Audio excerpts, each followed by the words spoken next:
Veja esta pintura do século XVIII chamada Uma Jornada ao Egito e ao Oriente Próximo. Ela retrata William George Brown, um famoso viajante inglês, encontrando o sultão de Darfur, Ould el-Hashman, em 1793. Nessa época, Darfur era uma nação independente, um sultanato autônomo no coração da África. Hoje é apenas uma parte do Sudão, uma região problemática onde a guerra parece ter se instalado de forma permanente. O Sudão está em guerra civil. Mesmo depois que o Sul se tornou independente, o conflito interno do país não diminuiu, e a antiga divisão Norte-Sul parece ter se transformado basicamente em uma divisão Leste-Oeste. Hoje, as forças de apoio rápido controlam grande parte do oeste do Sudão, incluindo áreas-chave de Darfur. Eles também assumiram recentemente o controle do campo petrolífero Eglig, o maior do país. O Exército Nacional controla o leste, o rio Nilo, o acesso ao Mar Vermelho e a capital Khartoum. No meio disso, há pequenos grupos armados que controlam suas respectivas pequenas regiões. Existe um lugar um pouco como Asterix e nele Darfur, que fica bem no meio. É um vulcão bem no centro, chamado Jabal Mara, que não é controlado pelas forças de apoio rápido e vai ser muito difícil de ser controlado pelas forças de apoio rápido. E esse lugar é controlado pelos Zagawa chamados. É chamado de Movimento de Libertação do Sudão Casalém. E essa sempre vai ser uma área que vai ser meio que um pequeno foco de independência dentro de Darfur. Então isso pode ser interessante, aliás. O Sudão nunca conseguiu conquistar essa área, mesmo com um Sudão unificado. Eles nunca conseguiram pacificar ou controlar essa região, que tem as laranjas mais deliciosas que já provei na minha vida. Mas Darfur é o foco deste vídeo porque se a guerra tomar um certo rumo, pode acabar se separando e se tornando um novo país. Durante a pesquisa para este vídeo, conversei com Pedro. Ele é um trabalhador humanitário que passou anos no Sudão e sabe muito sobre isso. Vivi 4 anos em Darfur, em Nialá, sul, e Janina, oeste, na fronteira com o Chad. Eu vivi lá por 4 anos e depois voltei e morei mais 2 anos em Khartoum recentemente. Pouco antes da guerra, essa última guerra que estourou. Então, através da experiência dele e de pesquisas adicionais, vamos descobrir como a África pode ganhar um novo país em um futuro próximo.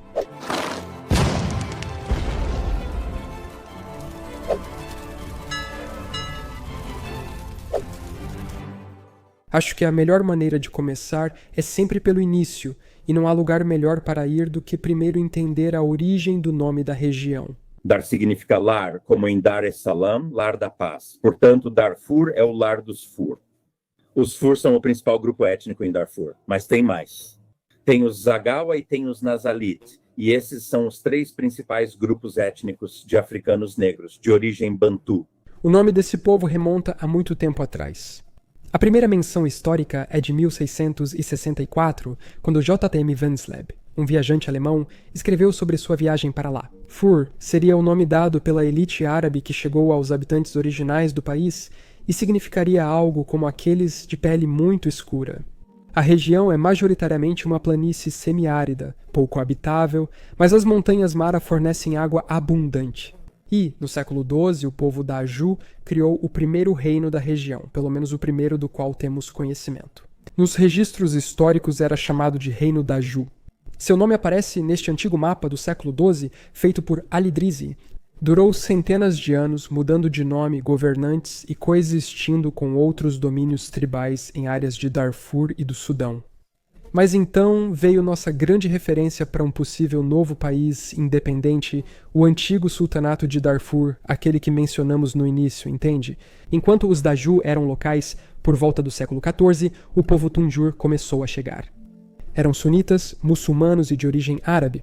Seus ancestrais vieram da Península Arábica e chegaram lentamente ao Sudão Central pelo norte da África, e após chegarem, foram tirando o poder dos Daju aos poucos. Falando em poder, talvez você consiga ouvir o poder desse reinado lá fora, não sei se isso aparece na gravação. Não houve guerra de conquista nesse caso. Eles começaram a se casar com famílias Daju e seus filhos passaram a seguir mais as tradições Tunjur. Um desses filhos foi o sultão Dali Jafur, mãe e pai Tunjur. Ele parece ter sido o primeiro sultão de Darfur. Embora a história aqui seja bastante complicada e incerta, então encare alguns desses eventos com cautela.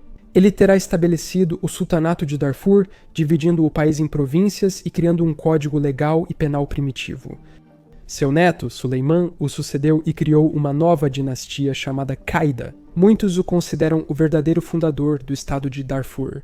Ele adotou o nome Suleiman Solon, sendo que Solon significa árabe ou o vermelho, talvez devido à sua cor de pele diferente dos habitantes locais, que eram mais escuros. Suleiman iniciou seu reinado em 1596.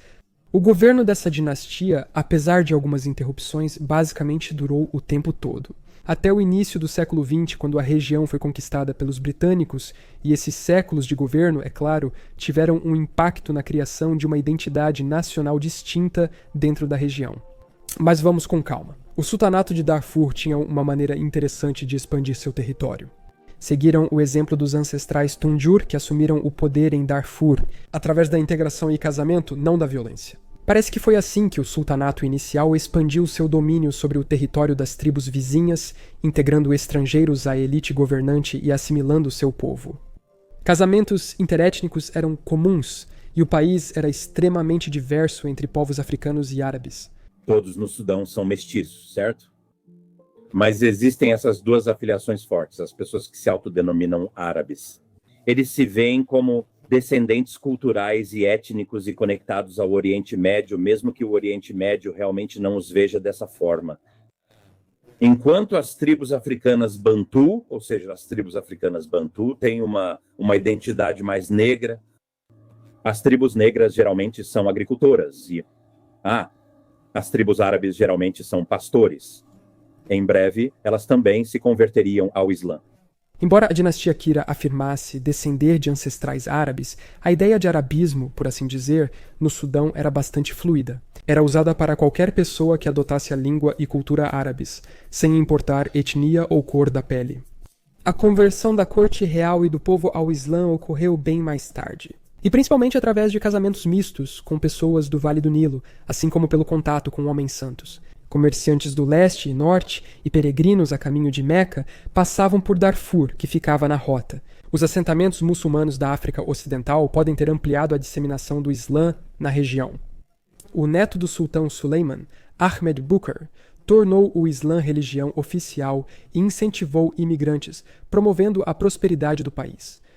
E o sultanato se beneficiou ao integrar esses estrangeiros porque eles trouxeram muito conhecimento sobre a lei islâmica. Mas vale ressaltar que a maioria dos plebeus, principalmente o povo Fur, manteve sua fé tradicional. A conversão completa só ocorreria bem depois, e no século XVII sua prosperidade continuou. A rota comercial transaariana Darb el-Arba'in, também conhecida como Estrada dos 40 Dias, cruzava a região, e as relações comerciais aumentaram.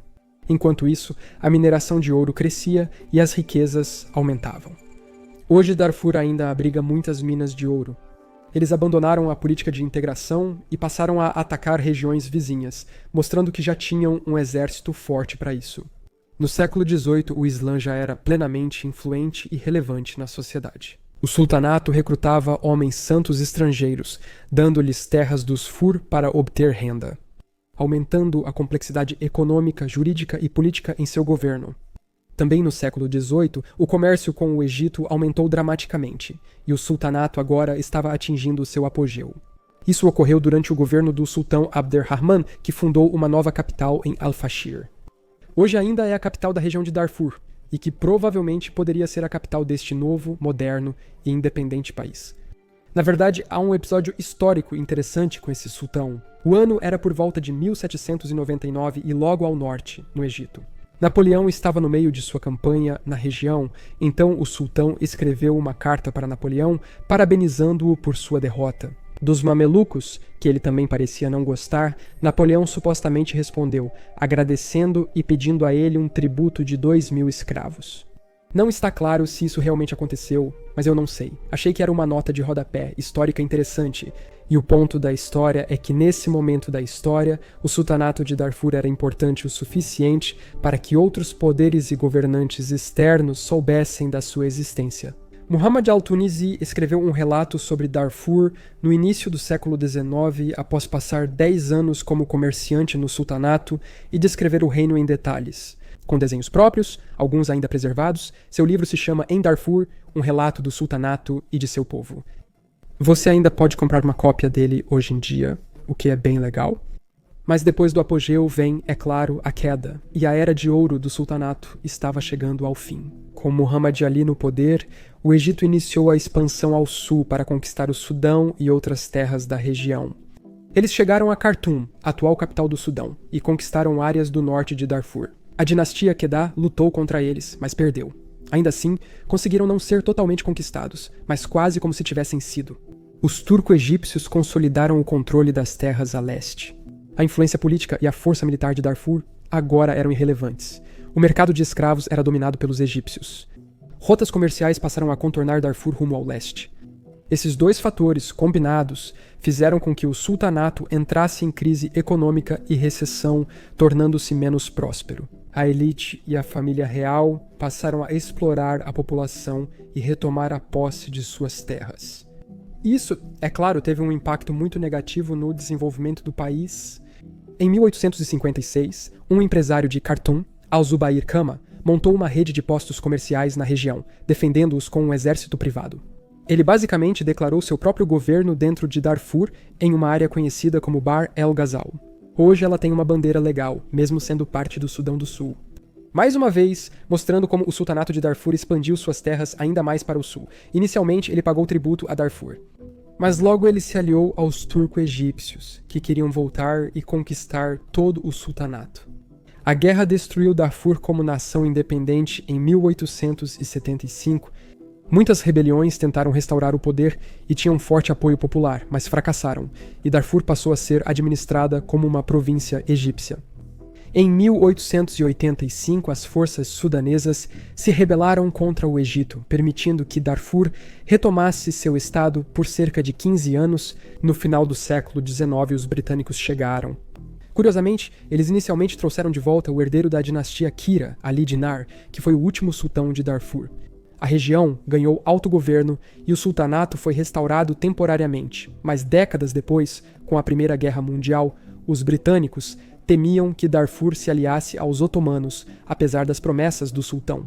Os britânicos decidiram invadir em 1916 para garantir sua própria estabilidade no território, independentemente do que isso significasse para os habitantes locais. O sultão foi morto em batalha e o sultanato chegou ao fim. Em 1917, foi incorporado ao condomínio anglo-egípcio, governado por duas nações e que incluía o atual Sudão do Sul, Sudão e partes do sudeste da Líbia. Em 1956, o Sudão se tornou independente do Reino Unido e levou Darfur junto. 70 anos depois, o Sudão está dividido. O Sul independente e o Norte novamente em guerra civil. Qual o papel de Darfur nisso e por que agora pode voltar a ser um país independente? Desde 1956, a região está ligada ao que ocorre no país de algum modo. Durante o último século, a região foi governada de Khartoum, distante e pouco atenta às suas necessidades. Governos do Sudão eram controlados por elites do Vale do Nilo. Investiam em suas regiões, enquanto Darfur seguia pobre, subrepresentado e frequentemente sob controle forçado, não cooperativo. Talvez eles devessem ter seguido o exemplo da primeira elite governante de Darfur. Quando os grandes conflitos do Sudão explodiram, especialmente as longas guerras civis com o Sul. Darfur não era o principal problema, mas o mesmo padrão sempre esteve lá. O centro recebia prioridade e a periferia era ignorada. Após o fim da guerra com o Sul em 2005, o governo assinou um acordo de paz que prometia ao Sul um referendo e a independência em 2011. Mas como Darfur estava no centro desse conflito, não recebeu nada parecido, mesmo que as reclamações de Darfur fossem muito semelhantes às do Sul. E esse momento talvez tenha convencido alguns habitantes de Darfur de que permanecer no Sudão não era necessariamente do seu interesse. O genocídio em Darfur, nos anos 2000, intensificou esse sentimento. Uma rebelião local começou em 2003 argumentando que a capital estava ignorando a região e favorecendo alguns grupos em detrimento de outros, em vez de negociar. O governo formou a milícia Janjaweed, composta por árabes que destruiu vilarejos, matou muitos civis e expulsou milhões de suas casas. Especialmente grupos não árabes como os Fur, os Masalit e os Zagawa. As pessoas viviam em certa harmonia. Conheci muitas famílias mistas, onde ou o marido ou a esposa eram árabes e o outro parceiro era de outra tribo. Então isso era normal. Até o genocídio de Darfur em 2004, quando o Sudão ainda era um só país, Sudão e Sudão do Sul. Essa é a guerra civil mais longa da África, que foi de, 1958 até 2005, com algumas pausas. E então, enquanto o norte e o sul do Sudão estavam chegando a uma conclusão nas negociações de paz, os grupos rebeldes de Darfur começaram a surgir para, basicamente reclamar deles, sendo abandonados por Khartoum, pela capital, certo, em termos de investimentos, em termos de direitos, e então Khartoum, que estava justamente finalizando um acordo de paz com o Sul, com Juba, reprimiu isso de forma muito severa. E por quase um ano eles fecharam Darfur, houve esse genocídio em massa, e Khartoum, quem são as pessoas em Khartoum? Al-Bashir, na época que se identificava muito como árabe, naturalmente armou as tribos árabes em Darfur e mudou completamente o equilíbrio de poder e criou essa associação entre as tribos árabes de Darfur e os poderes em Khartoum. E então, a partir desse momento, isso se tornou muito mais étnico, não era realmente étnico naquela época. Quer dizer, como eu disse, havia muitas famílias mistas e agora eu não vejo mais isso acontecendo, certo? Esse grupo era chamado Janjaweed, os demônios a cavalo. Isso basicamente porque eles invadiam as aldeias a cavalo e em camelos e destruíam as aldeias completamente.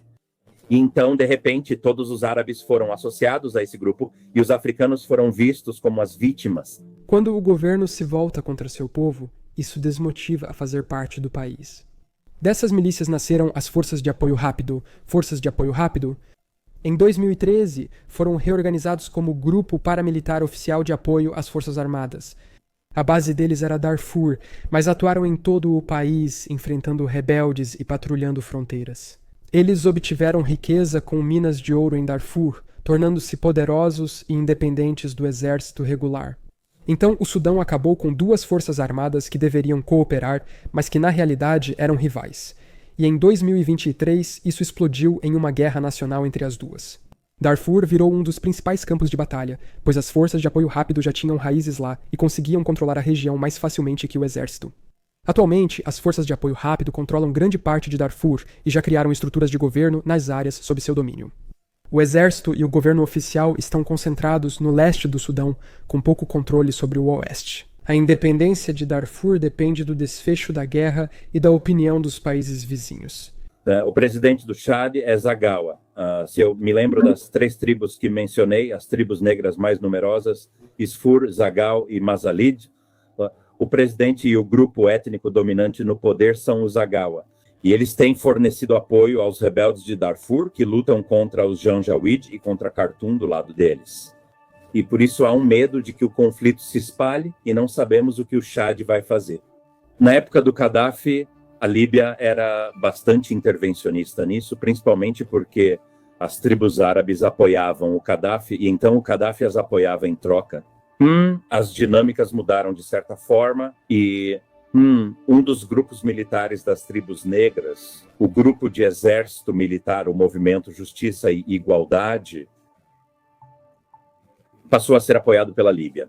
Então, é muito difícil imaginar os efeitos colaterais disso na região, mas não acho que Khartoum possa fazer muito a respeito. A influência real é, se você olhar um mapa do que os diferentes grupos controlam no Sudão, quero dizer, Darfur basicamente tem uma cor só, que é o controle do Forças de Apoio Rápido. E esqueci de perguntar sobre o Sudão do Sul. Eles vão ficar de fora? Tradicionalmente, eles apoiam os grupos rebeldes porque os viam como a mesma luta e os grupos frequentemente passavam pelo Sudão do Sul no caminho para o Ueme, para as montanhas Nuba. As montanhas Nuba eram uma área etnicamente mais próxima do Sudão do Sul, mas ficaram presas no norte quando ocorreu a separação. O principal exército do Sudão do Sul é o Movimento Popular de Libertação do Sudão, UM, enquanto o grupo rebelde nas montanhas Nuba é o Movimento Popular de Libertação do Sudão Norte. Certo, isso nem é isso. É meio que por baixo dos panos. Então, tradicionalmente, sim. Mas como o Sudão do Sul tem sua própria guerra civil acontecendo desde o primeiro dia da independência, as alianças, mudaram bastante. E o outro fator desconhecido seria a Etiópia, do outro lado, que faz fronteira e, em alguns momentos, apoiou Khartoum ou apoiou outros grupos. dependendo de o Sudão estar alinhado com o Egito. Você sabe, a Etiópia tem essa questão com a grande barragem do Renascimento, pela qual o Egito já ameaçou entrar em guerra. O Sudão está no centro disso, conforme seu posicionamento no conflito, recebe apoio da Etiópia ou do Egito. Então, sim, tudo isso está cercado por bastante instabilidade e é meio difícil de imaginar. É meio difícil assim, imaginar para que lado a aliança vai pender. E se as potências internacionais aceitam novas fronteiras? Mas a ideia não surgiu do nada. Ela está enraizada nessas décadas de serem ignorados e reprimidos, e também nesses séculos em que realmente foram um país próprio. Estive no Sudão quando o país se dividiu, e a maioria dos meus amigos sudaneses compara isso a perder uma perna, ou seja, perder o Sudão do Sul. Quero dizer, e claro, é assim que acontece. Quero dizer, se você viveu a vida toda com a noção de um país e de repente parte dele se separa, parece que, de alguma forma, mesmo sabendo que o direito à autodeterminação é um direito humano universal, não é doloroso, certo? Então, eu não acho que as pessoas no restante do Sudão vão aceitar isso de bom grado, mas acho que agora a vantagem está com as forças de apoio rápido. Eles completaram a conquista de Al-Bashar, que era a capital de Darfur do Norte e a capital histórica tradicional de Darfur, e eles concluíram essa conquista. Talvez algumas semanas atrás, um mês atrás. Então, a vantagem não está do lado de Khartoum, a vantagem está do lado das forças de apoio rápido. Se eles quiserem se separar, eles vão. Eles podem não ser reconhecidos, um pouco como a Somalilândia, que funciona como um país, mas não é reconhecida por ninguém. O mais louco é que os possíveis novos governantes nem são realmente o povo de Darfur. Eles podem enfrentar uma situação absurda, independentes, mas sob outro governo repressivo. A questão é, a independência do Sudão vale a pena se quem governa não for a população local? Quero dizer, eles já foram governados por uma elite estrangeira antes, e até que funcionou bem, mas as forças de apoio rápido já provaram que provavelmente não seria o caso com eles. Seria mais fácil expulsar as forças de apoio rápido e só então conquistar soberania popular após a independência de Darfur com elas? Não seria mais fácil esperar a derrota das forças de apoio rápido e depois buscar autonomia e independência em um Sudão pacífico? Não sei, acho que só indo lá perguntar aos moradores locais o que pensam. Mas eu acho que, de um jeito ou de outro, seja no melhor interesse dos moradores locais ou não. Podemos ter um novo país surgindo na região em breve. Muito obrigado por assistir a este vídeo, obrigado ao Pedro pelo seu testemunho e experiência incríveis. Conversar com alguém que esteve tanto tempo no Sudão faz realmente diferença. E é isso, nos vemos na próxima vez para mais conhecimento geral. Mas eu tenho uma pergunta para a qual acho que não existe resposta. É mais uma opinião divertida, se você tiver alguma sobre isso. Quando procurei sobre o sultanato de Darfur, encontrei uma bandeira para ele. Eu não entendo se essa é uma bandeira real, porque duvido que eles tivessem uma bandeira no conceito que temos hoje. E era um tricolor de verde, vermelho e preto com um crescente branco no meio. Queria saber, no caso de serem independentes, você acha que escolheriam algum símbolo específico para a bandeira? Você associa algo ou alguma cor à região? Não sei. Não, eu só estou pesquisando isso no Google agora. Não vi essa bandeira, então suponho que eles terão que criar as próprias, certo? Então, a propósito, há um movimento, né, um movimento bem grande das pessoas que são contra o governo em Khartoum para mudar a bandeira do Sudão com cores que são um pouco mais parecidas com as da Tanzânia. Então, é algo interessante. Mas, então, é isso. A Líbia também mudou sua bandeira de uma tradicional para a bandeira verde. Então, acho que Darfur, se eles se tornarem independentes, vão ter que decidir quais são as cores e a bandeira que querem para representar suas tradições.